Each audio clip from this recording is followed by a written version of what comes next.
What's up, everybody? Welcome back to another episode. I know I said I was going to be taking a break, but I have seen grumblings online still pertaining to Pentax image sync. And I still stand by my previous statements that yes, on the older platform Pentax cameras, so everything previous to the K-3 Mark III, yes, image sync is a pain in the to use. However, let's go through the entirety of image sync on the Pentax K-3 Mark III, and you'll see that it's really not that bad. Now, I will make a disclaimer. I am not using an Apple iPhone. Okay, I do not have an Apple iPhone. That's my own personal thing. If you love Apple, good for you. But I do use an Android phone. So what I'm going to be showing is basically how image sync functions on Android. Okay, between the K-3 Mark III and an Android phone. Everything from the GPS, Bluetooth, being able to control the camera, tethered to image sync, and Wi-Fi connection, the whole thing. And you'll see for yourself that it's really not that bad. So let's just get into getting her done. Okay, so to start off, basically what I do on the camera side is I've already created a shortcut button, which is the auto exposure lock button. That is my shortcut to turn on Wi-Fi.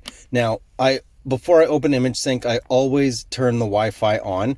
I have Bluetooth automatically set to activate at camera startup, as well as GPS. So you'll see the two symbols there. Now I'll just hit the auto exposure lock button and boom, there's the Wi-Fi.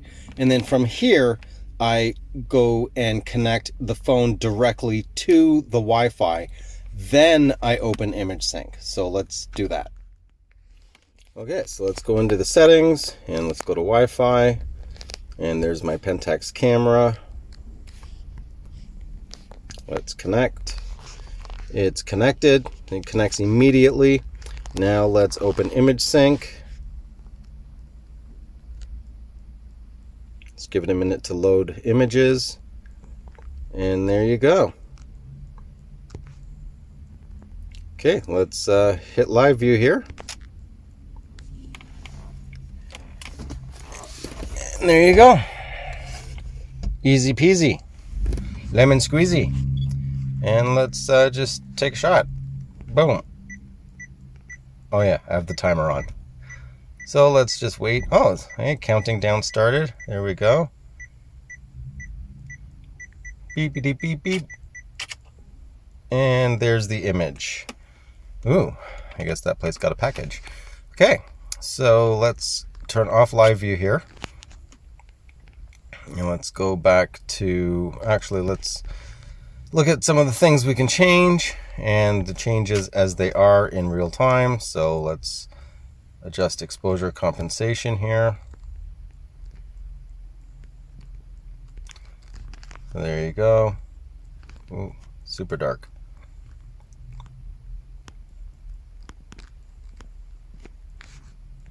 Right, so let's see, that exposure compensation is 3.7, so you can go, I believe, 5 overexposed and 5 underexposed for exposure compensation.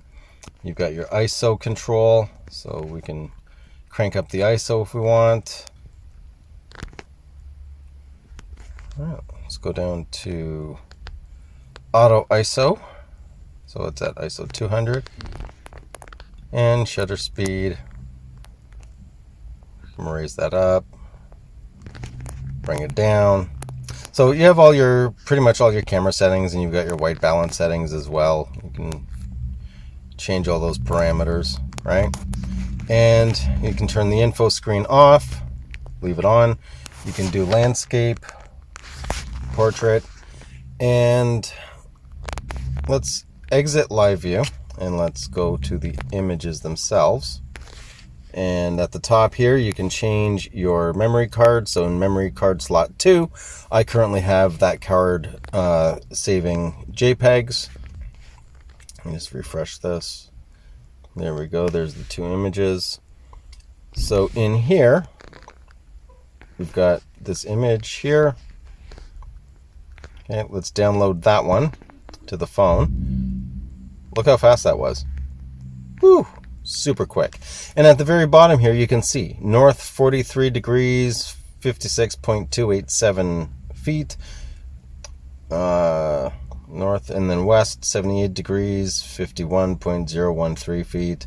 3648 by 2432 image size. So it is recording the parameters of the GPS. And let's just switch over to RAW and see how long it takes to transfer a RAW image. So it does take a bit longer to transfer a RAW image than it does a JPEG, but at the end of the day, it's really not that bad. It's a lot faster than on the previous platform Pentax cameras. That is, yeah, without a doubt, that is the case. And with the RAW, it's interesting. It doesn't show the GPS data, at least not on ImageSync. So let's put the phone on standby, and we will take an... What the heck just happened? Okay, so my phone stops recording as soon as I put the phone on standby, but I have taken an image while it's on standby. And let's just refresh this. Okay, there we go. This is the latest one. So it does work even with the phone on standby. And let's just see if it kept the GPS data on here. Yep, there's the GPS data, so no issues with that at all. Okay, so currently, as you can see, I do not have ImageSync in the foreground. It is in the background here, behind the scenes. And just quickly look, yep, GPS is still going, everything's connected on the camera. So I'm just gonna take a shot here, as you can hear, and take another shot here, and I'll do one more. Something, I guess, with my interior. Okay, so now I'm going to refresh this.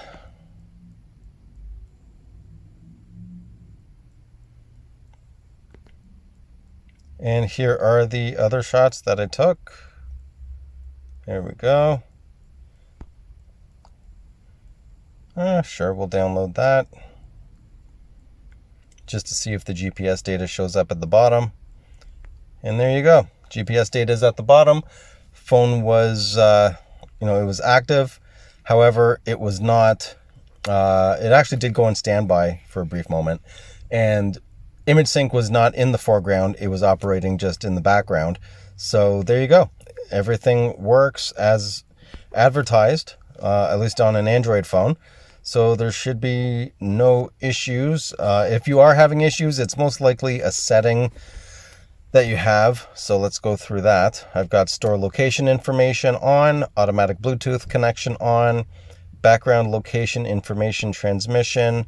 I have that set to no time limit, so it'll always be communicating. The movie thing, that's a whole other story. So the important things are the store location information, automatic Bluetooth, background location information, storage to make sure that it's always running. Now, in regards to recording movies, that is the only spot where I am not a fan of how they went about doing this. So let's do that.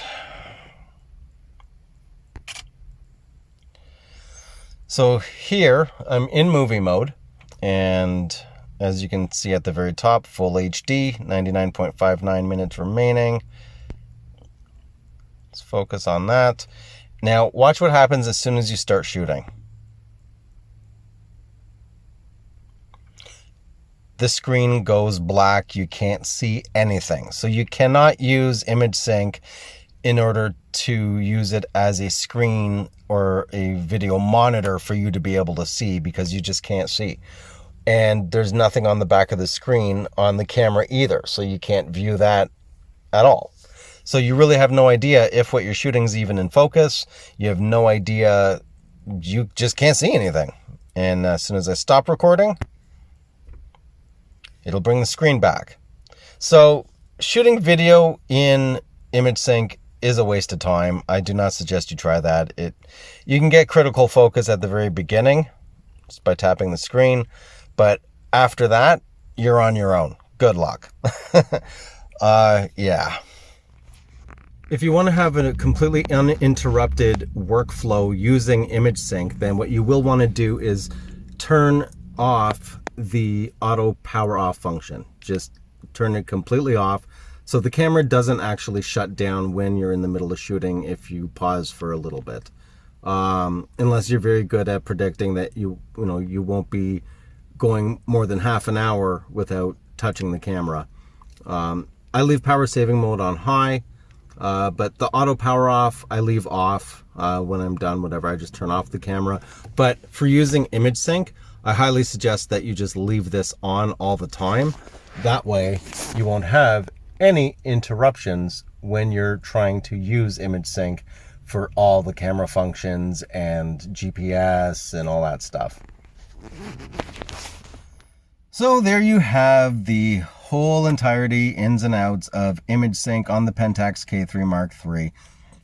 Yes, I will admit it's not 100% perfect, but it is absolutely worlds better than what was available in regards to the technology in image sync on the older platform Pentax cameras. The K-3 Mark III is a blisteringly fast DSLR, especially for the Pentax world. And the integration of image sync along with, auto geotagging of the photos and all that stuff, it does work a lot faster and keeps up with the K-3 Mark III because it is a newer platform. The communication is just much smoother, much faster, much more reliable. So again, if you are having issues, just look at the settings that you have, in regards to maintaining those connections. Power saving and all that stuff is not going to be your friend tethering wirelessly because the radios have to be on. There's a Bluetooth radio, Wi-Fi radio, those have to be on. The communication's got to be constantly going back and forth. So turning on power saving aids is not going to be the best thing to do. For example, auto turn off the camera. Once the camera's off, you're going to lose the connection, right? Not allowing image sync to be able to work in the background, going to lose the connection.